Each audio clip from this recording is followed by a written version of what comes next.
Ingatan kepada semua kelompok dalam PH. Tun Mahathir adalah bapa segala pengkhianat.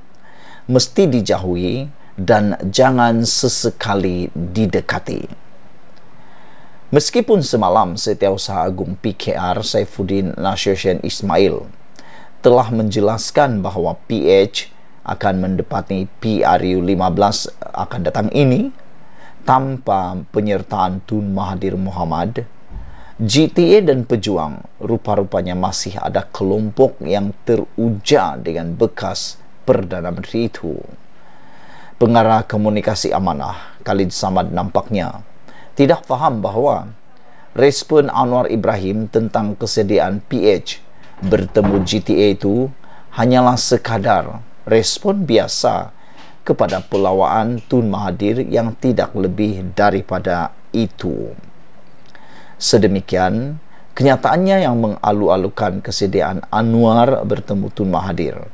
Kononnya inilah langkah terbaik untuk usaha menyekat UMNO dan BN adalah seumpama lebih sudu daripada kuah. Jika beliau membaca dan faham kenyataan Saifuddin semalam, sebagai bekas menteri dan pemimpin kanan PH, beliau seharusnya malu dengan kenyataannya itu.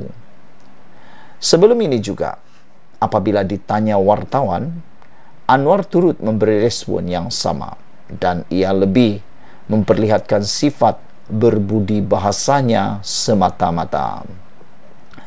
Dalam kedua-dua respon Anwar itu, ia kemudian segera disusuli dengan jawapan tegas bahawa PH dan PKR tidak mahu, enggan dan menolak sama sekali untuk bekerjasama dengan Mahathir. Kali pertama, Ketua Penerangan PKR Fahmi Fadzil yang berbuat demikian. Manakala yang terbaru ialah semalam, giliran Saifuddin pula membuat penegasannya. Dalam kedua-dua kenyataan itu, jelas bahawa Tun Mahathir sudah tiada lagi pertimbangan jiwa Anwar. Dalam pertimbangan jiwa Anwar bekerjasama dalam PRU 15 ini. Berikutan, Tun Mahathir dirasakan akan terus mengeluarkan kenyataan ingin bekerjasama dengan Anwar kerana tahu masa depan gelap bakal menantinya dan ada pula pihak tertentu dalam PH yang masih teruja dengan beliau. Maka, adalah penting agar PH memuktamadkan pendirian tidak melayan lagi ahli parlimen itu. Hendaklah disedari, salah satu matlamat utama PH dalam PRU 15 ini selain mendapat semula mandat rakyat, ialah juga untuk menyingkirkan pengkhianat yang menyebabkan berlakunya langkah Sheraton dan jatuhnya PH sebagai kerajaan pada tahun 2020 yang lalu. Azmin Ali, Zuraida Kamarudin dan kumpulannya yang keluar PKR serta Mahyadin Mat Yassin dan kumpulannya daripada Bersatu adalah mereka yang dikategorikan sebagai pengkhianat oleh PH. Mereka itu diikrarkan untuk melawan, dilawan dan dikalahkan dalam PRU 15 pada 19 November ini atas kecurangan politik yang mereka lakukan setelah beroleh kuasa melalui PH dan atas tiket PKR pada PRU tahun 2018.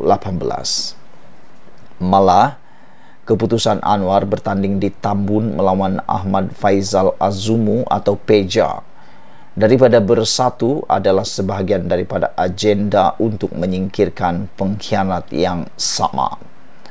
Tetapi, sedarkah kita siapa sebenarnya pengkhianat yang sebenar?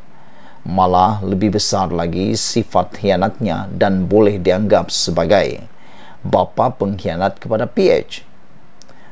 Tidak lain orang itu ialah Tun Mahathir sendiri. Diulang, orang itu ialah Tun Mahathir sendiri. PH tidak akan berkocak dan tidak mungkin bermasalah jika beliau sejak awal lagi tidak berdolak-dalik berkenan janji penyerahan kuasa kepada Anwar Ibrahim.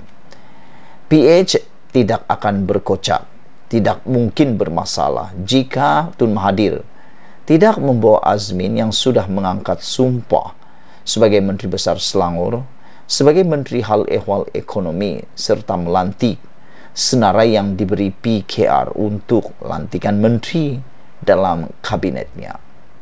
PH juga tidak akan berkocak dan tidak mungkin bermasalah jika Tun Mahathir tidak menarik gerombolan ahli politik, ahli parlimen daripada UMNO untuk menyertai Bersatu, yang mereka itulah kemudiannya mencetuskan pelbagai ketidaktentuan dalam kerajaan, termasuk menganjurkan Himpunan Maruah Melayu.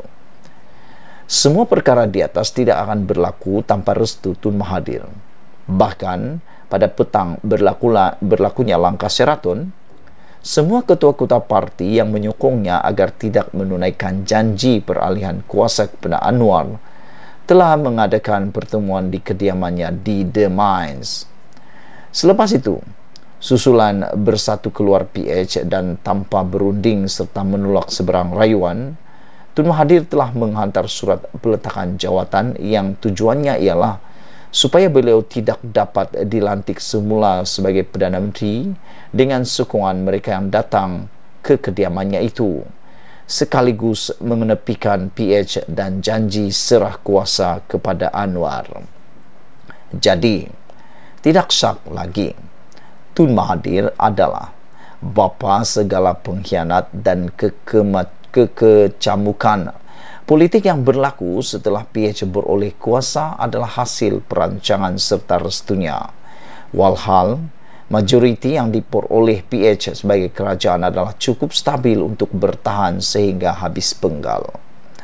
Dengan itu, kalau semua pengkhianat seperti Azmin, Mahyadin Majasin, Zuraida dan Hamzah Zainuddin ingin dilawan serta dijatuhi, kenapa Tun Mahathir yang merupakan bapa segala pengkhianat ingin didekati dan mau dibuat kawan? Kalau mau bekerja sama dengan Tun Mahathir, lebih baik mereka yang tak habis-habis masih teruja dengan bapa pengkhianat itu agar turut mencadangkan PH bekerja sama dengan semua pengkhianat kecil lain yang mana mereka itu sekadar suruhan saja sebenarnya.